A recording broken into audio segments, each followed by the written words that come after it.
Bonjour, bienvenue à tous pour découvrir ensemble la société Mon Courtier Énergie et échanger avec ses dirigeants.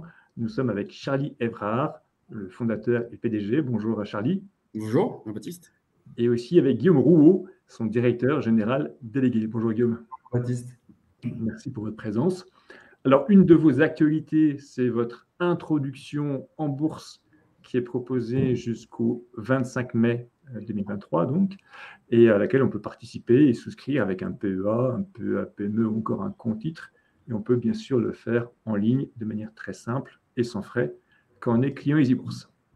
Alors, bien sûr, vous allez nous expliquer le pourquoi, le comment de cette introduction en bourse, mais avant, vous allez nous expliquer aussi votre activité. On va mieux savoir quel est le potentiel d'un courtier en énergie aujourd'hui, le potentiel du marché, nous présenter, nous expliquer vos objectifs, votre rentabilité et surtout commencer par nous dire qui vous êtes.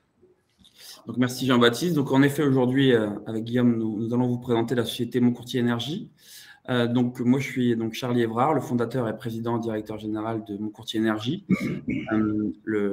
Le sujet qu'on va évoquer, notamment avec le courtage, c'est la libéralisation et la mise en concurrence des marchés de l'énergie pour les entreprises. Et donc, c'est un sujet dans lequel je travaille depuis plus de 14 ans. J'ai commencé ma carrière dans une société qui était un des pionniers dans la libéralisation des marchés qui s'appelait Altergaz, qui s'est ensuite fait racheter par une société italienne qui s'appelle Eni. Et donc, j'ai évolué au sein du groupe Eni. J'ai fini ma carrière en tant que directeur commercial d'Eni en Belgique. Et donc, voilà. Et donc, je suis rentré en 2017 pour créer la société Mon Courtier Énergie. Guillaume ? Bonjour à tous, moi je suis Guillaume Rouault, je suis directeur général délégué de Mon Courtier Énergie. 15 ans d'expérience dans l'énergie. J'ai rencontré Charlie Evrard chez Altergaz. J'ai rejoint l'aventure Mon Courtier Énergie en 2019 dans le but de déployer un réseau de licences de marque qui est un de nos gros axes stratégiques aujourd'hui. Donc, sur la société, donc on vous présente 4 années de croissance. Pourquoi ? Puisque la société a été créée en 2017, mais finalement, le développement sous sa forme actuelle, c'est-à-dire un réseau de licences de marque, a commencé en septembre 2019. Donc, comme vous pouvez le voir là sur le slide, nous avons aujourd'hui un réseau de 23 agences, c'est la carte de la France que vous pouvez voir, et emploie du coup directement et indirectement plus de 130 personnes. Donc, on a notre siège social à Bordeaux qui emploie une trentaine de personnes. Et puis ensuite, ces 23 agences qui emploient, elles, une centaine de courtiers. Avec ces équipes, on accompagne aujourd'hui plus de 24 000 clients entreprises. C'est bien important de le noter. Donc, nous, on travaille uniquement pour le monde du B2B. Et donc, si on prend les KPI principaux en termes de KPI financiers, donc 2022, c'est l'année où on a dépassé la barre des 19 millions avec un chiffre d'affaires de 19,2 millions d'euros pour un résultat d'exploitation de 2,4 millions d'euros avec un historique de rentabilité depuis finalement le lancement de l'activité en 2019. Donc, vous verrez par la suite avec l'évolution, mais une activité qui a toujours été rentable. Et point à noter à ce stade, mais qu'on va approfondir par la suite, c'est que depuis 2022, nous avons lancé une première activité à l'international avec un premier bureau en Espagne, à Madrid. Et encore une fois, ça rentre dans notre stratégie de développement, la dimension internationale, donc j'y reviendrai par la suite. Voilà.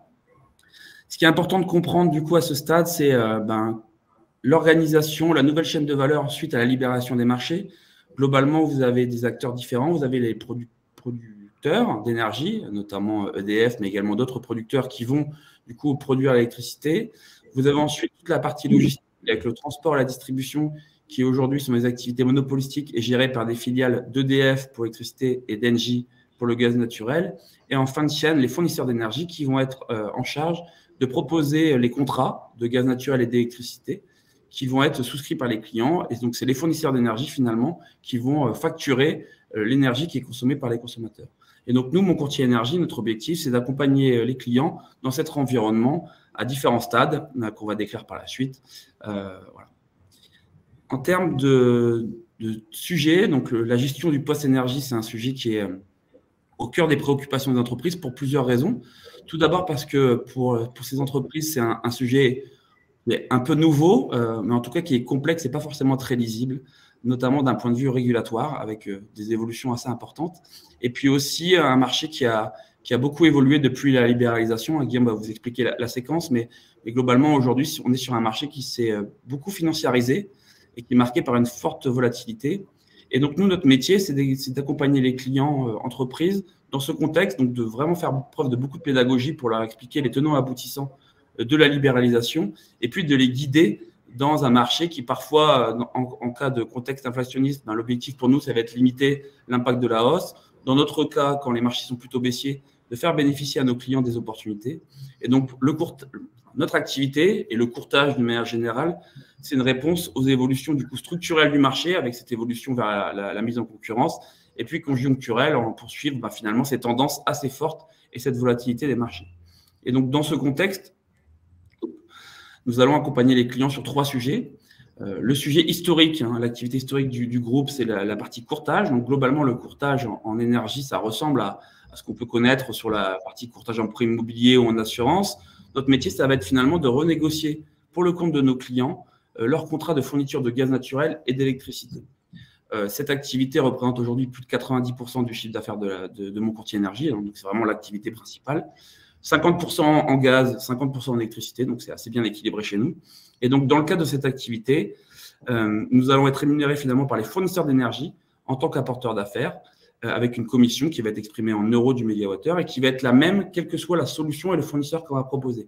L'objectif pour nous étant d'être indépendant dans finalement notre étude, notre état des lieux, et donc dans l'appel d'offres qu'on va présenter, en tout cas dans les résultats de l'appel d'offres qu'on va présenter à nos clients. C'est le même pourcentage de commission que ce soit de l'électricité ou du gaz? Alors, ce n'est pas un pourcentage de commission, c'est exprimé en euros du mégawattheure et ça va être différent selon l'énergie. Donc, on peut avoir une commission qui est différente. Ça va être aussi différent selon la segmentation de clients et selon leur volume. Globalement, les marges sont plutôt plus petites sur des gros consommateurs et plus grandes sur des petits consommateurs, ce qui est logique. Par contre, ce qui est très important pour nous, c'est que pour un client donné, et à un moment donné, le comparatif qu'on va faire entre les différentes solutions proposées par les fournisseurs soit fait sur la même base. Et la même base, ça veut dire pour nous la même rémunération, quel que soit le choix qui est effectué par le client, puisque finalement, nous, on va présenter un état des lieux, mais et on ne va pas forcément préconiser une solution. C'est avec le client, par rapport à la situation, qu'on va lui trouver la solution qui correspond à son besoin. Dans un deuxième temps, nous avons développé une activité qu'on appelle de gestion et optimisation des contrats qui, à partir de 2019, avec l'idée que, finalement, outre l'achat, les clients avaient besoin qu'on les accompagne finalement au quotidien dans la gestion de leurs contrats. Donc, on travaille sur plusieurs aspects. Il y a des aspects d'optimisation autres que le prix, qui vont être des aspects d'optimisation de taxes, de coûts logistiques, par exemple. On va aussi travailler avec eux sur l'analyse de leur facturation pour être sûr que ce qu'on a négocié pour eux au préalable, c'est bien ce qui est facturé, sur le travail d'exercice budgétaire qui est très important pour les entreprises. Et puis, en fait, finalement, être le point d'entrée pour nos clients dans la relation avec les fournisseurs. Donc, quand les clients ont une question, ils reviennent vers nous. On a un service client à Bordeaux et on va les accompagner dans leur gestion quotidienne des contrats. Et donc, ça, c'est une prestation qui est facturée aux entreprises. Donc, pour le coup, c'est du chiffre d'affaires des revenus qui viennent des entreprises en direct, donc des consommateurs. Aujourd'hui, il y a à peu près 15% de nos clients qui ont souscrit cette offre supplémentaire, on va dire. Et puis, en fait, finalement, plus récemment, donc début de l'année dernière, nous avons travaillé sur la partie transition énergétique. C'est un sujet qui était beaucoup de demandes de la part de notre clientèle. Le contexte aussi de marché, notamment avec des prix d'énergie qui sont envolés, a poussé un petit peu la dynamique et le nombre de demandes. Donc, dans ce cadre-là, on va finalement essayer de travailler sur la partie volume. On va dire qu'un budget énergétique, c'est des prix avec des volumes. Donc, historiquement, on a beaucoup travaillé sur les prix. Et puis là, le sujet était comment est-ce que je peux réduire ma consommation en étant plus efficace d'un point de vue énergétique? Comment je peux autoproduire une partie de ma consommation avec l'installation de panneaux solaires, par exemple? Comment aussi accompagner mes clients dans la mobilité avec l'installation de bornes électriques. Donc, c'est toute une gamme de services additionnels qu'on va proposer, qui est plus récente chez nous, mais qui représente déjà plus de 5% de notre chiffre d'affaires sur 2022. Donc, on a initié la tendance. Et donc, pour nous, l'objectif final de tout ça, c'est de dire qu'on veut apparaître comme mon courtier énergie, comme le tiers de confiance qui permet de réduire la globalité du budget énergétique des entreprises, que ce soit encore une fois sur le prix, le volume et sur tous les projets qu'ils peuvent avoir liés à l'énergie. D'accord. Pour bien comprendre, donc vous combinez plusieurs contrats de fournisseurs. Par exemple, une entreprise qui a besoin d'électricité, est-ce que vous combinez plusieurs contrats de plusieurs fournisseurs d'énergie? Alors, c'est possible, par exemple, qu'une entreprise qui va avoir du gaz, d'électricité, forcément 2 contrats, pas forcément avec le même fournisseur. Et puis aussi des entreprises qui ont plusieurs points de livraison, plusieurs bâtiments, plusieurs agences. Et là également, on pourra leur proposer un fournisseur, mais également plusieurs fournisseurs. Et donc, c'est aussi ça l'intérêt pour nous dans la partie suivi des contrats, donc gestion des contrats au quotidien, c'est que si on les a amenés chez plusieurs fournisseurs, d'avoir un seul point d'entrée avec les équipes de Mon Courtier Énergie au siège qui vont les accompagner dans leur gestion quotidienne des contrats. C'est du suivi de facturation, des réclamations potentielles. Voilà. On va vraiment servir de back-office, on va dire, ou de front-office plutôt, face aux fournisseurs d'énergie. Si on remonte d'un cran, on va s'intéresser au marché. C'est Guillaume qui va prendre la parole. Notre activité s'inscrit dans un contexte de libéralisation des marchés de l'énergie en Europe. On est parti, donc, qui a démarré dans les années 2000. On est parti de 2 fournisseurs que tout le monde connaît bien, EDF, GDF. On est aujourd'hui à 52 fournisseurs en électricité et 38 fournisseurs en gaz naturel. Certains fournisseurs fournissant à la fois du gaz et de l'électricité. Des grands jalons dans cette ouverture, notamment la loi NOM et puis en 2010 et la fin des tarifs réglementés en 2016. Ce qui est intéressant à remarquer, c'est le taux d'ouverture, c'est-à-dire que les parts de marché qui étaient de l'ordre de 10% des fournisseurs alternatifs par rapport aux fournisseurs historiques, qui étaient d'environ 10% en 2007 et qui aujourd'hui sont respectivement de 35% sur l'électricité et 60% sur le gaz naturel, ce qui induit un changement plus fréquent, en tout cas des consommateurs sur le marché B2B. Notre potentiel de marché, on l'estime aujourd'hui, on estime que le marché du courtage en France représente 5% seulement. Donc, quand on compare à nos amis européens ou ex-européens, il est assez bas, encore assez bas. Du coup, il est 35% en Belgique environ et 70% au Royaume-Uni. Le Royaume-Uni qui était très précurseur dans le recours au courtage dans l'énergie. Quand on le compare à des activités assez similaires sur certains aspects, comme le courtage en immobilier, qui avait connu du coup une augmentation de 6%, enfin qui était de l'ordre de 6% dans les années 2000. Aujourd'hui, les particuliers ont recours aux courtiers en immobilier, à peu près pour 40% d'entre eux. Notre terrain de jeu, notre marché adressable, on l'estime à 2,4 millions de points de livraison. On part donc uniquement sur le professionnel. On part d'un potentiel global de 5,8 millions de points de livraison et on va y retrancher ce que l'on n'adresse pas, c'est-à-dire les marchés publics, les très très gros consommateurs qui vont avoir déjà internalisé des services de gestion de l'énergie, et puis à contrario les très très petits consommateurs, les unipersonnels type avocats ou ce genre d'activité. Aujourd'hui, on a 24 000 points de livraison comme clients. Malgré tout notre bon travail de ces dernières années, on n'est qu'à 1% de part de marché en 2022, ce qui augure des belles croissances à venir.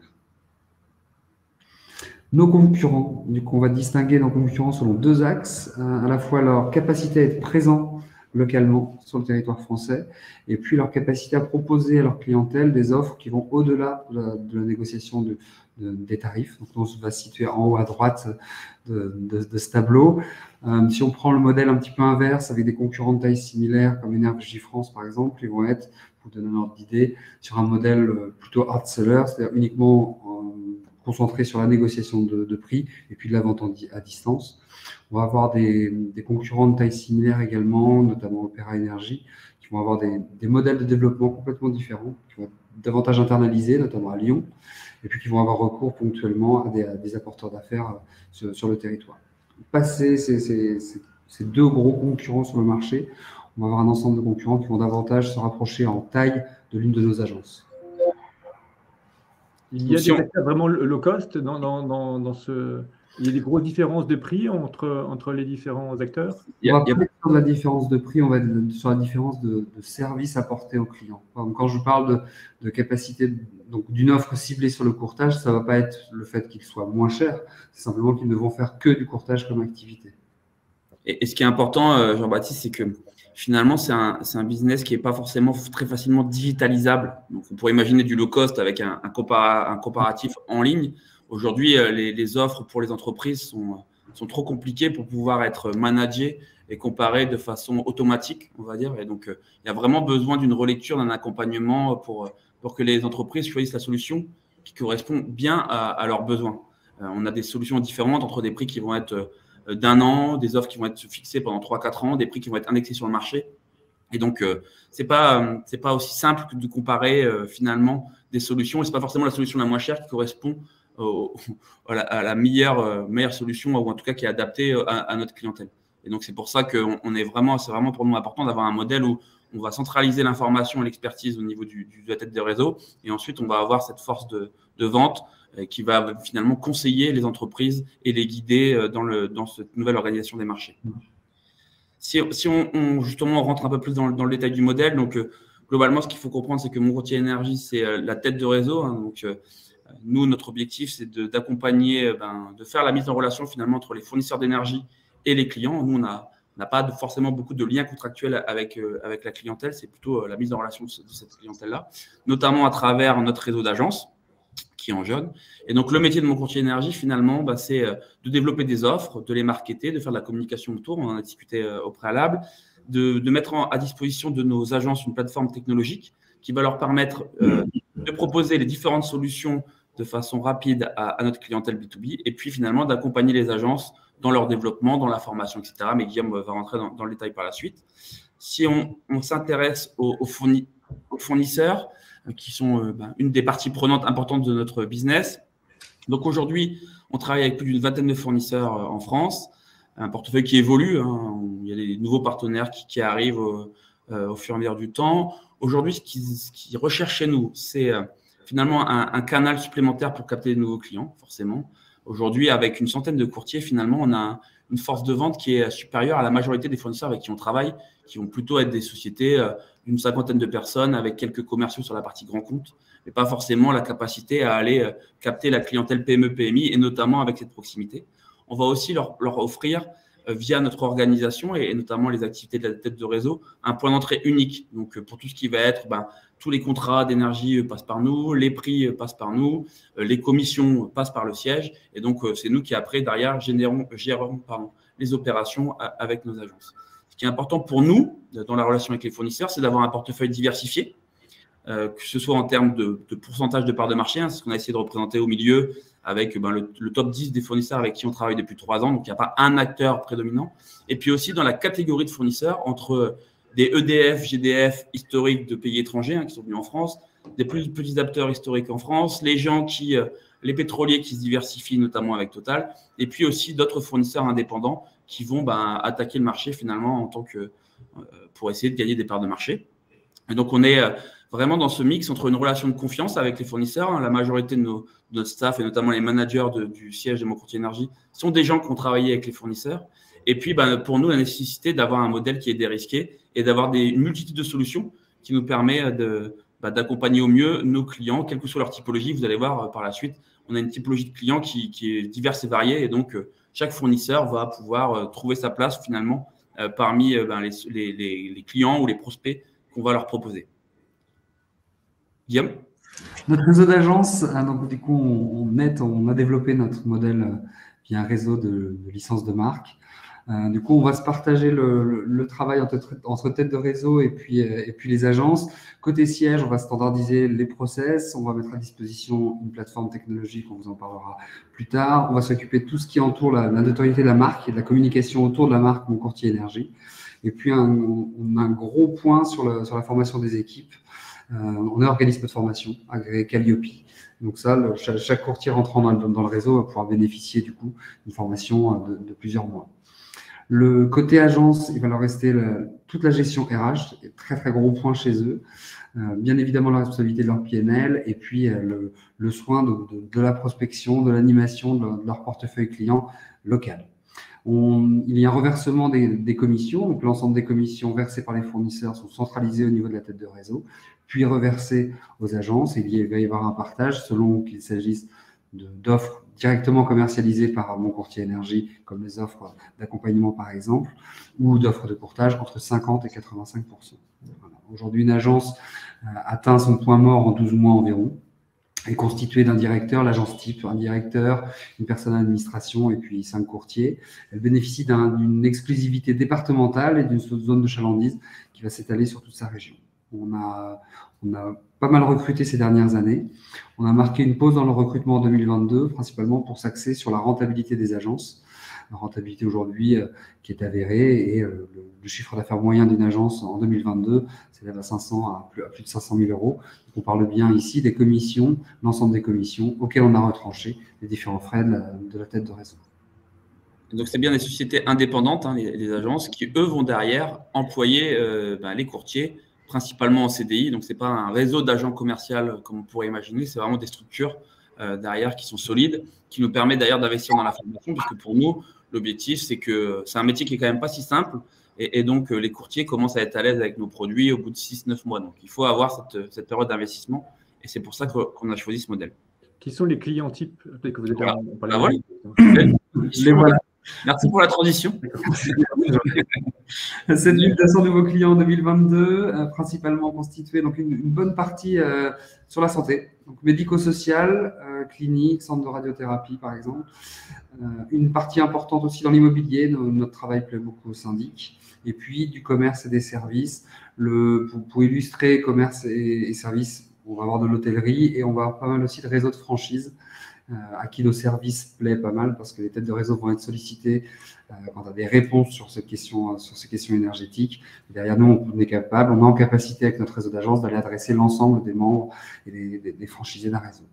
Le volume moyen de l'un de nos clients, il a un petit peu plus de 400 MWh par an. Ça représente en gros 200 foyers résidentiels. La proposition de valeur que l'on fait à nos clients, ça va être évidemment un gain de temps, pour les mobiliser et aller solliciter un ensemble de fournisseurs à un instant T. Une qualité de conseil, une stratégie sur mesure en fonction des évolutions de sa structure, de l'état de sa trésorerie, de son scoring financier, etc. Et puis de ses souhaits d'engagement. Un accès aux meilleures offres à un instant T. Et puis, ce service de courtage va être gratuit pour lui. La plateforme technologique, on retrouve les 3 parties. Fournisseurs, donc on travaille sur Salesforce. On a intégré nos propres développeurs Salesforce, ça nous donne une agilité assez incroyable. On va avoir nos 3 acteurs, fournisseurs, tête de réseau et puis agences licenciées, avec chacun des avantages bien distincts. Côté fournisseurs, ça va leur permettre d'aller nous transmettre les caractéristiques des clients à qui ils souhaitent adresser les offres, en termes de rating financier, en termes de code NAF, en termes de consommation moyenne. Ils vont pouvoir les intégrer dans notre volume et par là même ressortir au sein de nos comparatifs. Côté tête de réseau, ça va nous donner la possibilité de contrôler parfaitement tout ce qui va sortir estampillé par la marque Mon Courtier Énergie, d'avoir un contrôle de cet outil. Et puis côté agence licenciée, ça va permettre à chacun de nos courtiers sur le territoire de sortir, grâce à quelques informations transmises par les prospects, un comparatif dans un délai très très court. On vous donne ici un exemple un petit peu de ce qu'est un comparatif chez nous. Donc, effectivement, on commence souvent par de la pédagogie avec un état des marchés et une explication de comment fonctionnent les marchés de l'énergie aujourd'hui. On va ensuite faire un état des lieux de l'ensemble des offres et puis bien les présenter, quelle que soit la présentation initiale ou commerciale des offres, une offre sans abonnement, une offre moins chère ou plus chère en été. Nous, on va tout cadrer à consommation équivalente pour arriver derrière à un élément de comparaison objectif, c'est-à-dire un prix en euros du mégawattheure. Et puis, on va y adjoindre aussi toutes les caractéristiques de l'offre. Est-ce qu'elle est variable? Est-ce qu'elle est fixe? Est-ce qu'il y a une garantie financière demandée, par exemple? Et voilà, afin que on ne donne pas de préconisation à nos clients, on préfère véritablement choisir avec nos clients la solution qui va lui convenir. Donc voilà sur la partie A, Jean-Baptiste. Non, c'était allez-y, continuez. Sur la partie... Si peut-être une question, parce que comme ça, je vais rebondir sur quelques questions qui ont été posées. Effectivement, donc là, par exemple, si j'ai envie de me fournir en éolien, par exemple, ou en énergie durable, est-ce que c'est aussi des choses qui vont pouvoir remonter dans votre outil?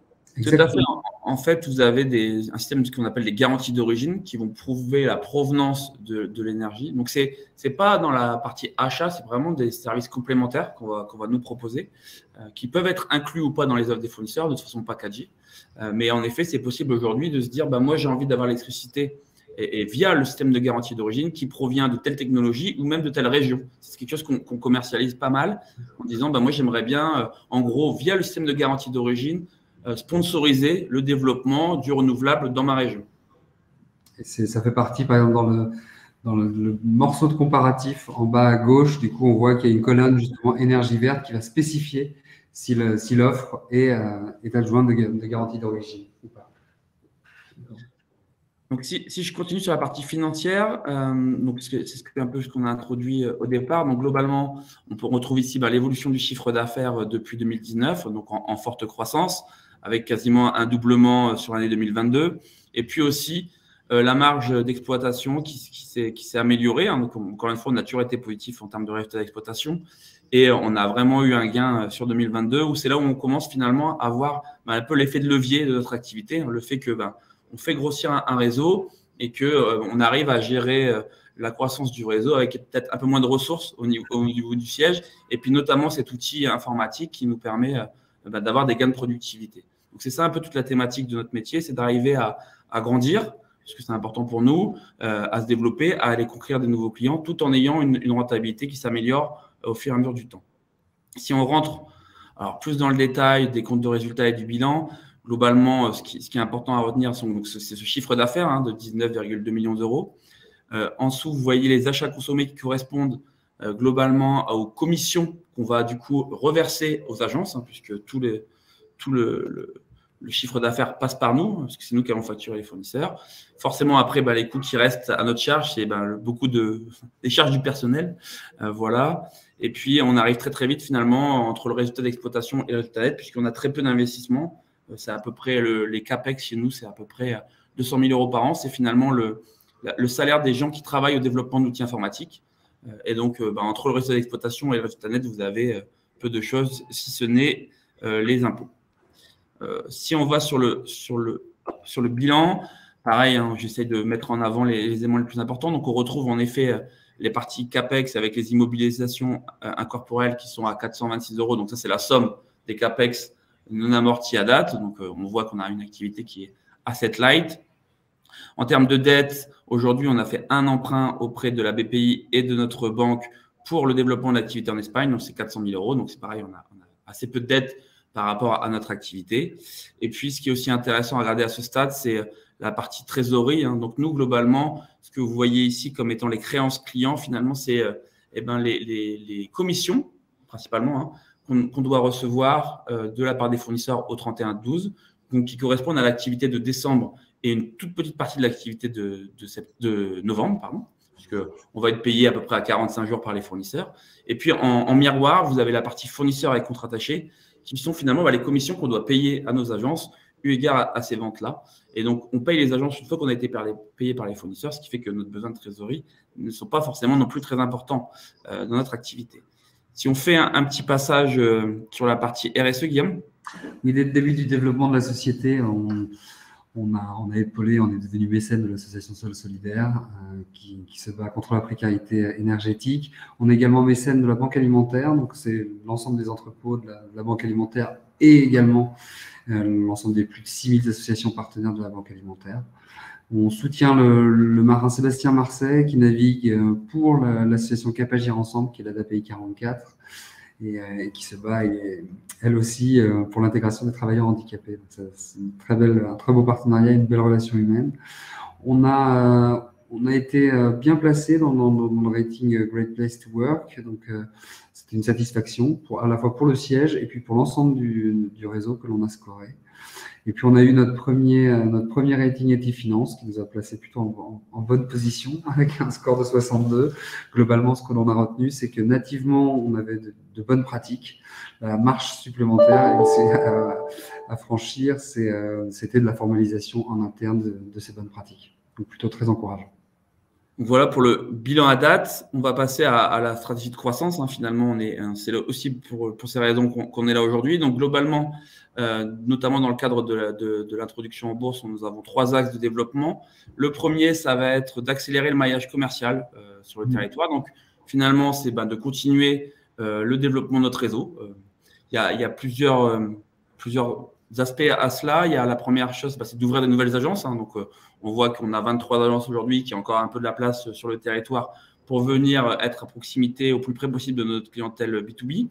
Et puis également de renforcer le staffing des agences actuelles. Aujourd'hui, vous avez des agences avec des tailles différentes. Vous avez certaines agences où il y a 10 courtiers, d'autres où il y a une personne. Donc, ça va aussi dépendre de l'ancienneté de l'agence et de son développement. Et donc, du coup, c'est l'axe prioritaire, même j'ai envie de dire aujourd'hui, c'est de se dire que nous avons un business qui croît, qui est rentable et que du coup, on a la possibilité notamment au vu des conditions actuelles du marché, d'accroître notre présence en France et de continuer à développer notre portefeuille de clients. Le deuxième aspect, c'est un aspect que j'ai évoqué également au préalable, qui est la partie transition énergétique. Nous, notre choix, c'est de travailler sur 3 sujets, la production, la mobilité et l'efficacité énergétique. Et puis avec une chose qui est importante pour nous, c'est-à-dire d'internaliser l'expertise. Encore une fois, c'est un sujet qu'on a initié en 2022, qui était, alors qu'on a eu de nombreuses sollicitations historiquement, les clients ont vite fait le lien entre le prix, le volume, j'ai un expert énergie, est-ce qu'il peut m'aider ? On n'avait pas décidé historiquement de prendre ce parti-là avec l'idée de pouvoir le faire une fois qu'on serait expert. Et donc aujourd'hui, c'est une équipe de 8 personnes qui est au siège à Métiers-Bordelais, et on a du coup internalisé cette expertise avec notamment des ingénieurs qui vont nous aider à faire des audits sur l'installation de panneaux solaires, à faire des audits sur quel est le meilleur projet pour traiter le sujet de mobilité, et puis également comment baisser sa consommation, faire des audits énergétiques, comment financer les travaux, etc. Donc, il y a vraiment un engouement sur ces sujets-là aujourd'hui. Et puis, nous, on apparaît comme aussi le tiers de confiance pour accompagner nos clients, du moins, sur ces sujets-là. Et c'est aussi le fruit d'une étude qu'on avait menée pour le projet, là où finalement, les courtiers en énergie n'étaient pas forcément le référent naturel pour la question de transition énergétique. Et ben, nous, on l'était auprès de nos clients qui nous connaissaient et qui savaient qu'on travaillait bien et qu'on donnait des bons conseils. Et enfin, le dernier aspect, c'est la dimension développement international. On a commencé notre développement avec l'Espagne en 2022. Aujourd'hui, l'Espagne, finalement, c'est une petite équipe, c'est une dizaine de personnes à date, 6 sur les slides, mais une dizaine de personnes finalement aujourd'hui, qui va faire les 2 activités. Donc, l'activité de la tête de réseau avec la relation avec les fournisseurs, le marketing, etc. Et puis, une équipe de commerciaux. L'idée pour nous, c'est dans ces phases pilotes, c'est de bien appréhender le marché. Et puis, dans un deuxième temps, de développer l'activité de ce pays-là sous la forme d'un réseau. Ce qui est intéressant pour nous dans les premières leçons, c'est que finalement, on voit qu'il y a pas mal de choses qu'on peut réutiliser depuis l'activité française. Ça va être l'outil informatique, tout ce qui est lié au marketing et à la communication, et puis aussi la formation avec la façon d'intégrer des nouveaux courtiers. Et donc, c'est ce qu'on a réussi à réutiliser dans le lancement de l'Espagne. Et dans un deuxième temps, assez rapidement, là, dans les suite à l'introduction, notre objectif, c'est également d'attaquer le marché italien. Finalement, c'est les marchés, l'Espagne et l'Italie, qui ont des niveaux de maturité qui ressemblent à la France. Et puis aussi, un aspect qui est très important dans notre modèle, c'est une forte régionalité avec la nécessité d'être plus proche des consommateurs selon leur région. Et donc, c'est aussi pour ça qu'on est intéressé par ces pays-là. Et puis, avec en bout de plan, parce qu'on a un plan en 2025, aussi l'idée d'intégrer, de s'attaquer au marché allemand. D'un point de vue objectif, c'est important de partager nos objectifs. Donc aujourd'hui, il y en a 3. Le premier, c'est de dépasser les 40 agences. Donc on en a 23 à date. L'objectif, c'est d'ouvrir en France et à l'étranger des agences. Le chiffre d'affaires, de dépasser les 40 millions d'euros avec 2 sous-composantes, la partie transition énergétique pour plus de 10% et la partie internationale pour plus de 15%. Et puis forcément, de garder un peu notre ADN rentable en atteignant un résultat d'exploitation de 5 millions d'euros d'ici à 2025, qui suit finalement la croissance de notre activité. Donc, c'est un peu ça les objectifs principaux. Ça représente bien aussi, on va dire, les fondamentaux de la boîte. C'est développer des réseaux, développer du chiffre d'affaires à une clientèle et puis avoir une activité qui est rentable. Et donc, si on finit rapidement, si on conclut rapidement, puis après on aura, j'espère, vos questions. Mais du coup, pour Mon Courtier Énergie, pour nous, on a un modèle de croissance qui est rentable et assez unique avec un système de réseau et qui est scalable à l'étranger. Des barrières à l'entrée qui sont importantes entre une plateforme technologique, un parc de clients déjà important en France et puis aussi un parc de prospects, puisqu'on parle de nos clients, mais finalement, il y a pas mal de gens qu'on a rencontrés historiquement et qui vont faire appel à nos services dans le futur. Et puis, un accès privilégié aux fournisseurs. Tout ça, c'est pour nous des fondamentaux qui sont solides, avec devant nous beaucoup de potentiel de marché en France et à l'étranger, et notamment la volatilité des marchés qui a créé un réel besoin et qui servira de piqûre de rappel aussi à nos clients dans le futur. Donc voilà pour la partie, on va dire, Mon Courtier Énergie. Peut-être un petit point sur les modalités de l'opération, Jean-Baptiste, à ce stade. Je vais essayer de faire rapide, mais globalement, donc l'opération, c'est une introduction en bourse, un prix ferme à 9,65 €, une valorisation pré-monnaie, donc avant la levée de 28 millions d'euros, Aujourd'hui, notre objectif, c'est la taille initiale de l'offre, c'est-à-dire d'augmenter le capital avec 7 millions d'euros, avec 2 clauses qui pourront nous amener, si on active les clauses et selon la demande, à 9,3 millions d'euros. On a déjà, ça c'est plutôt la bonne nouvelle, je pense, pour tout le monde, un engagement de souscription, notamment de la part de Eiffel à hauteur de 3,8 millions, donc qui correspond à plus de 50% de notre besoin initial.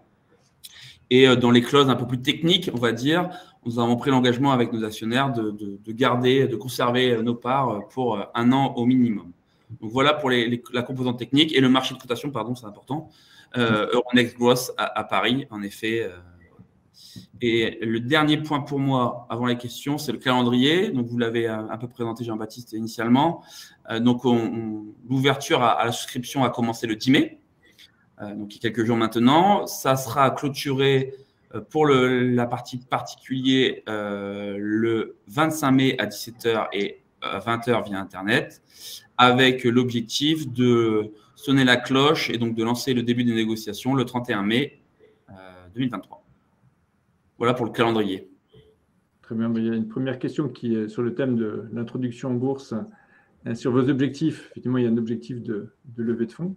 Vous auriez peut-être pu aussi passer par du private equity. C'était quoi vos objectifs un peu globaux sur cette introduction en bourse? Donc forcément, c'est des questions qu'on s'est posées. Puis c'est un projet qui date de quelques mois maintenant. On va être sur 9 mois, donc voilà, une grossesse, on va dire. Globalement, ce qui est important pour nous dans l'introduction en bourse, c'est le fait de lever des fonds, bien entendu, et de réaliser des projets, je pense qu'on l'a expliqué, mais aussi de gagner en notoriété, en crédibilité. Aujourd'hui, on a un business de licence de marque, donc c'est important pour nous, la notoriété, que ce soit pour acquérir des clients, pour en tout cas créer des partenariats avec des nouveaux fournisseurs ou des installateurs, si on parle d'efficacité énergétique, et puis aussi pour recruter. C'est clé pour nous dans notre développement, c'est de recruter. Donc la dimension de notoriété était très importante pour nous, et c'est aussi une des raisons principales pour lesquelles on a choisi le schéma introduction en bourse versus les différentes solutions, private equity notamment. D'accord. Il y a plusieurs questions aussi sur la… Je vais l'ajouter, Jean-Baptiste, il y a un autre… un de nos souhaits, c'était aussi que l'ensemble de nos salariés, nos clients, nos partenaires puissent avoir une partie de l'entreprise, étant donné qu'ils participent à la croissance de notre entreprise. Merci.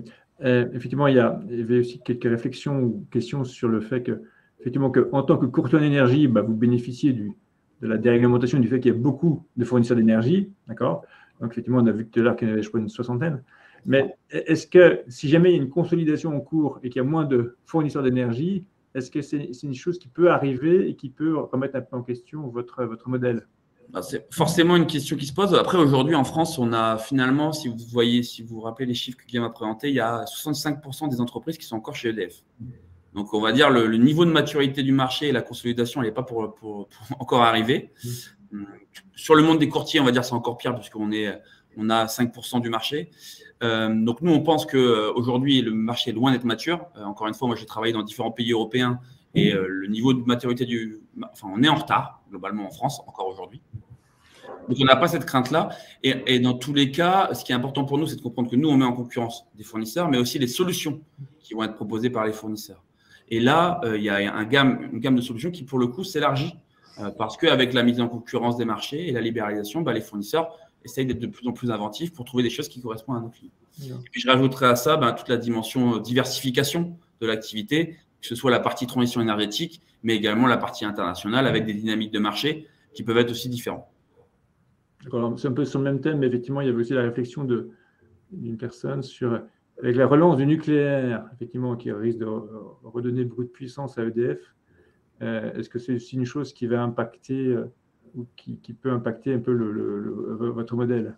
Aujourd'hui, ce qui est très important, c'est déjà le cas. Aujourd'hui, vous avez la majorité de l'électricité qui est produite en France qui est produite par EDF. C'est déjà le sujet. La problématique, c'est plutôt de savoir est-ce que dans le futur, on arrivera à maintenir cette part du nucléaire dans le mix de production français. Et c'est pour ça qu'on imagine réinvestir. Ce n'est pas quelque chose de différent. Ce qui est important pour nous et ce qui est très surveillé par la Commission européenne notamment et puis par le régulateur en France, c'est que finalement, les fournisseurs alternatifs puissent avoir accès à la production française, quelle que soit la structure. Donc, finalement, aujourd'hui, nous, on va concurrencer EDF Commerce avec notre activité à date.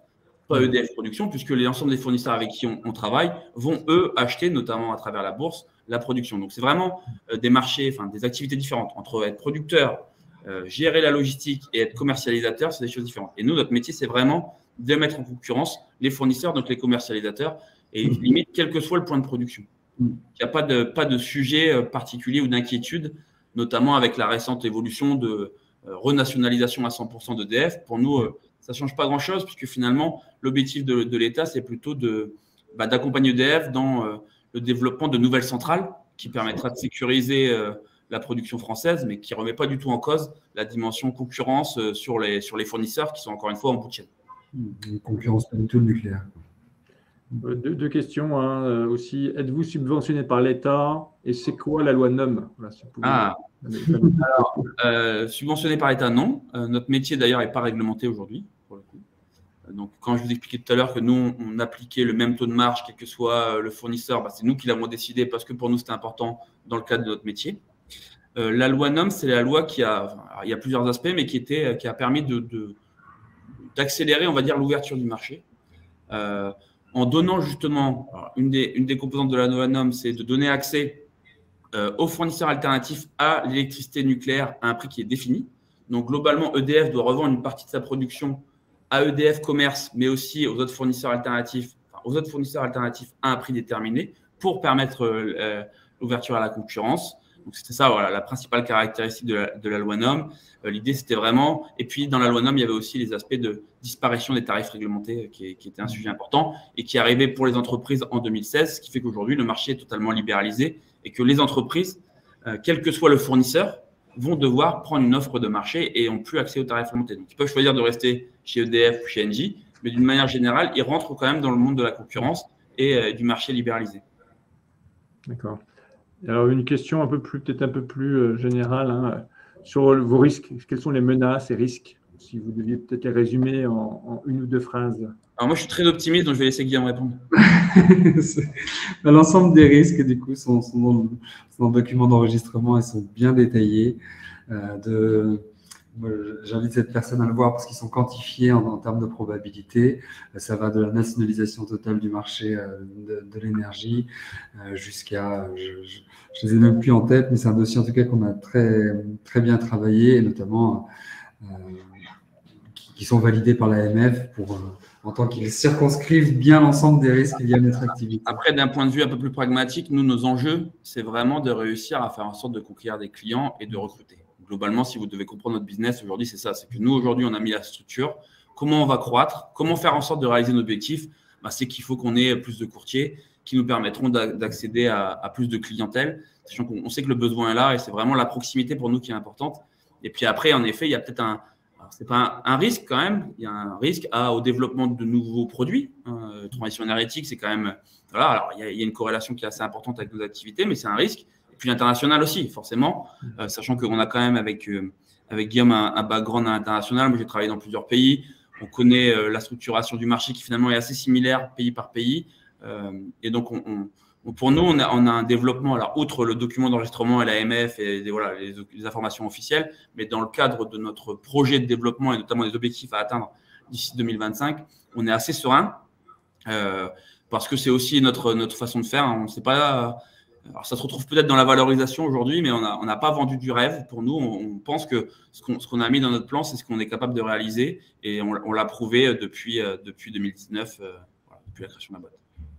D'accord. Alors, comme une question effectivement aussi sur le comment souscrire de manière assez pratico-pratique. Ça, c'est vous, ça.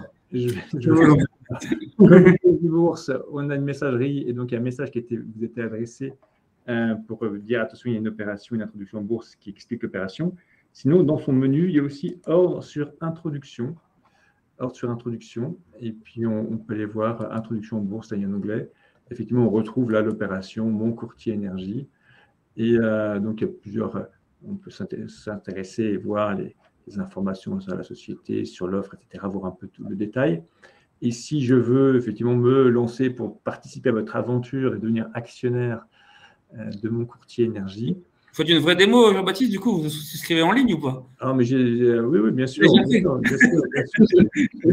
C'est quoi la limite que je peux souscrire? C'est 3,8 millions, c'est ça? Ouais, c'est ça. Il y a encore un peu d'espace. N'hésitez pas. Très bien, je choisis mon compte si j'ai un peu, voilà, si je choisis mon compte. Et puis après, effectivement, il y a ordre A1, c'est-à-dire si vous en achetez.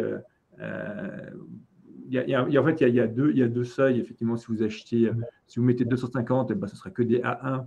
Donc, il y aura un niveau de priorité qui sera supérieur. Si vous mettez 400, il y a 250 qui seront en A1 avec un niveau de priorité. Et le solde sera en A2, donc un peu moins prioritaire en fonction de toutes les souscriptions qu'on verra sur le marché.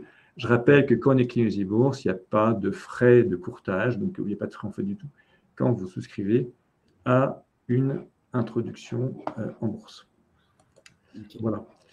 Je vais peut-être revenir maintenant à la présentation. Voilà, donc je pense qu'on a à peu près fait le tour. Est-ce qu'il y a des nouvelles questions? Peut-être une dernière question sur... il y avait plusieurs questions, peut-être sur l'international, effectivement. Est-ce qu'il y a des acteurs internationaux, anglais notamment, qui peuvent vous tailler des croupières, qui peuvent vous embêter, soit en France, soit sur vos projets à l'international? Non, mais c'est une bonne question, parce qu'en effet, c'est un peu le pays de naissance du courtage, en énergie, en tout cas, UK. Donc, Guillaume, tout à l'heure, vous avez expliqué l'environnement concurrentiel. Et en effet, il y a des structures anglo-saxonnes qui sont venues sur le marché français. Sur le marché espagnol et italien, ce n'est pas le cas. Et après, surtout, c'est la façon d'approcher le marché qui, pour nous, est totalement différente. Encore une fois, avec notre modèle d'agence, et puis cette combinaison d'expertise métier et de présence de proximité, c'est vraiment un modèle unique. D'ailleurs, dans les méthodes de valorisation utilisées par les analystes, ils ont eu du mal à trouver des comparables parce qu'il n'y en a pas forcément. Et par contre, peut-être que certains d'autres vont copier un peu notre modèle, mais c'est aussi pour nous l'intérêt de l'introduction en bourse et de l'accélération, c'est de se dire qu'aujourd'hui, on a un modèle qui est unique et on veut garder en fait finalement l'avance qu'on a sur nos concurrents. Très bien. Écoutez, je pense que pour compléter Jean-Baptiste, on est aujourd'hui, on souhaite, c'est l'objet aussi de notre levée de fonds, c'est de conserver cette avance qu'on a acquise sur le marché, en diversifiant, donc en ayant effectivement une forte présence locale, et puis en ayant une offre très diversifiée, qui aujourd'hui, donc c'est le terme tailler des croupières, on est dans l'objectif de conserver véritablement cette avance qui semble bien répondre aux besoins de nos clients aujourd'hui. Le fait d'être en plus coté en bourse vous donne une notoriété, une posture. Il y a un vrai sujet crédibilité qui est important pour nous. Enfin, crédibilité et notoriété, c'est vraiment un sujet parce que ça fait partie de notre quotidien. Et, outre les fonds levés qu'on va bien utiliser, mais il y a cet aspect-là qui était vraiment important pour nous dans le cadre du projet. D'accord. Donc, je rappelle, effectivement, on peut souscrire jusqu'au 25 mai et ce sera après coté dans les quelques jours qui suivront. Écoutez, merci à déjà tous ceux qui ont participé à ce webinaire et qui ont posé des questions. Et surtout, merci bien sûr à Charlie Evrard et à Guillaume Roux pour toutes vos précisions. Je pense que c'était très clair. Je vous laisse juste le petit mot de la fin en une ou deux phrases, voilà, pour conclure ce webinaire. Vous savez que ce n'est pas là où on est les meilleurs, mais on va essayer d'être synthétique. Non, globalement, vous avez compris, c'est une opération qui Non, mais c'est une opération qui est importante pour nous. C'est dans la vie d'entrepreneur, c'est une opération. Souvent, un exercice qu'on fait qu'une fois. Nous, on est vraiment très content de ce qu'on a mené jusqu'à présent, que ce soit avec nos équipes, avec les agences, et on pense qu'on a toutes les clés, toutes les cartes en main pour continuer le développement. C'est une étape clé.